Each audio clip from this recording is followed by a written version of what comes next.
I really did not expect for myself to come back here, but something that Holiday World is doing is normally it's really tough to get night rides on their wooden coasters here, and they're supposed to be some of the best, including possibly the all-time greatest, with the Voyage being the best night ride in the world.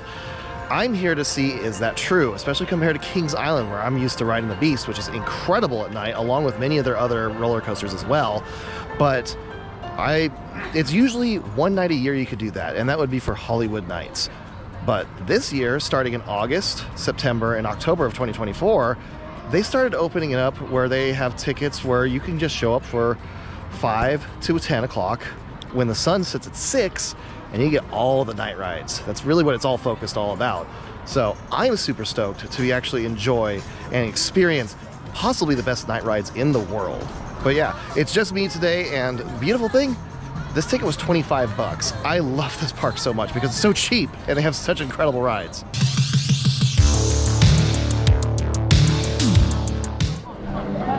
Not something you usually see around here, that's for sure. I am so excited. Let's go over to the Voyage first of all. Hard not to just immediately beeline to that thing. Let's go.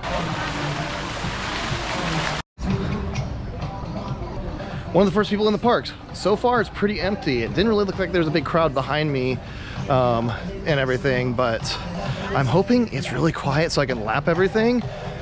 That would be very preferential. Originally, I was going to go to Cedar Point today and do a day trip up there.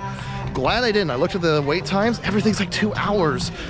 It's just completely packed. Even some of the rides that's usually a shoehorn to get in on for really quickly, like Sky Rush or Magnum, they're like an hour. Just think they made the right call. Grabbed a cheap ticket to Holiday World. Second time ever here. I love this park.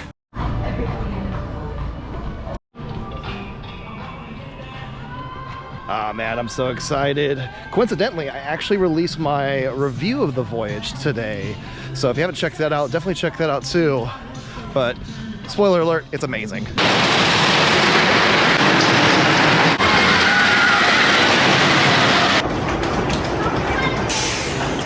Just got 3 back-to-back rides on the Voyage, and oh my God, that thing does not have the business of being that aggressive the first trains of the day. I'm blown away by that thing. It's kicking so hard, and it hasn't had a chance to warm up yet. I'm so stoked for these night rides right here, especially as it's going to get faster and faster. Someone else told me that the trains barely turn on later, but damn, what a ride. All right, let's head over to Thunderbird next. Probably won't get a ride on Good Gravy this time. Glad I got it last time, but I'm focusing on the big rides this time. But glad it's here. Great family ride.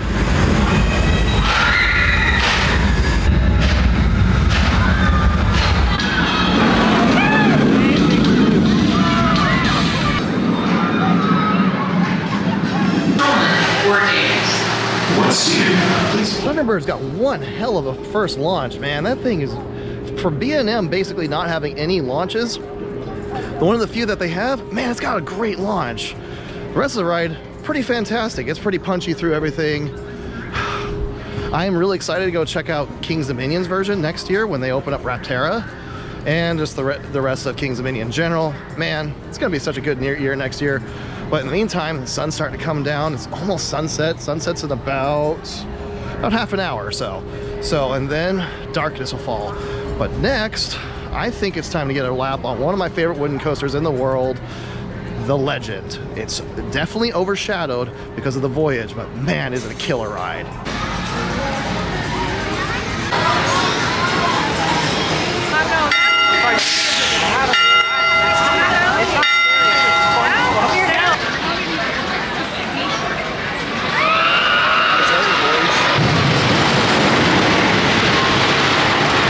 This park is completely overshadowed by the Voyage, but the Legend, man, that is a killer wooden coaster. Doesn't focus on airtime as much as the other roller coasters here, but those laterals are great, and when it does have airtime, it's fantastic. I love the little details. They got that bell on the top. It's awesome. All right, so after a phenomenal ride on the Legend, let's get over to another phenomenal wooden coaster, the Raven. If you haven't caught on, all the wooden coasters here are incredible. But This one goes to the woods hard. All of them really do. Can't wait for the sun to really set and it get dark. These are gonna be a blast.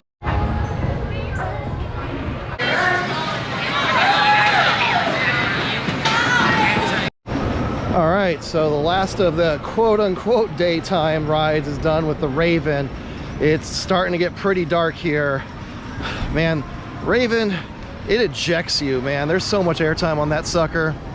Definitely the roughest of the 3 wooden coasters here, but it's not really that rough. It's got a bite to it, like a wooden coaster should, but it's starting to, that lighting is starting to get a little darker now. So I think it's time to get over to the Voyage and maybe we'll get that first night ride. Man, I can't wait for that.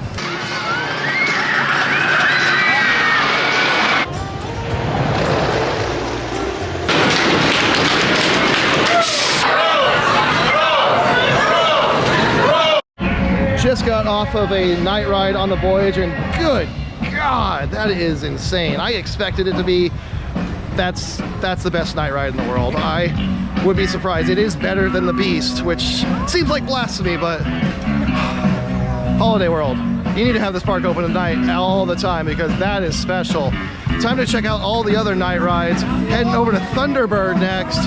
Let's see how that is, but I have a feeling I'll be lapping the Voyage tonight.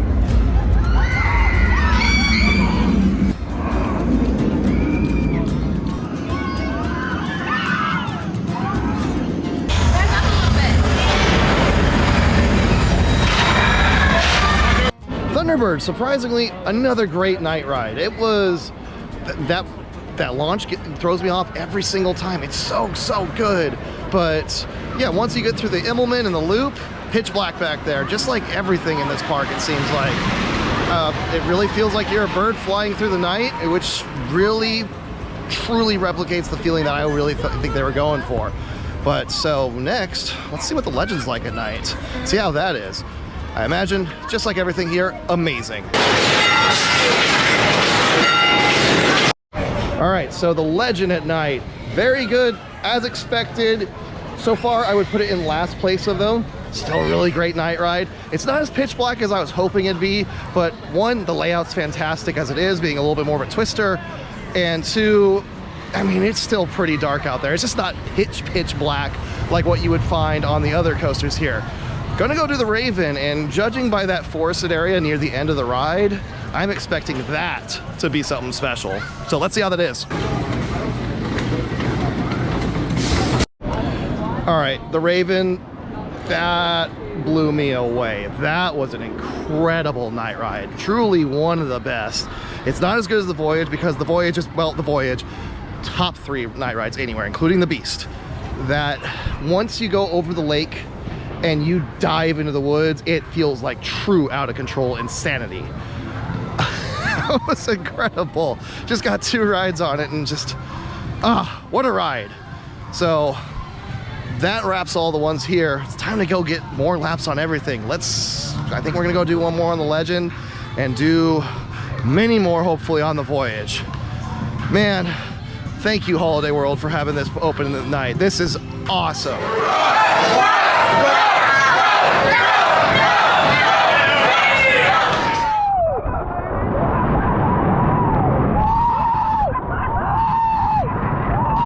So just ended the night with, I don't even know how many night rides in a row on the Voyage. Total of 8 rides total for the day. I still can't believe this ticket was only $25. It's like the most worth it, period. Ended up getting, I think, 15 rides altogether with all the different rides throughout the park. But yeah, the night rides at Holiday World, they're the best. They're the best in the world. Kings Island, you are second, but it is so good here. If I would rank them, the Voyage, number 1, no surprise. Then 2 would be the Raven for a night ride. It really is unhinged when you go into the woods. You dive down and it's incredible. Then after that, I would probably go Thunderbird. And then last, but definitely not least, we go with the Legend for a night ride. All of them are incredible. I love this park. I definitely need to come back next year. We've got a pretty stacked schedule for sure, but This is such a charming and wonderful park. And if you enjoy videos like this, make sure you subscribe to Park Productions and like the video, where we do lots of different things here. I'm tired. I'm not looking forward to the fact that I'm getting home at 2 in the morning. Have a good night, everyone.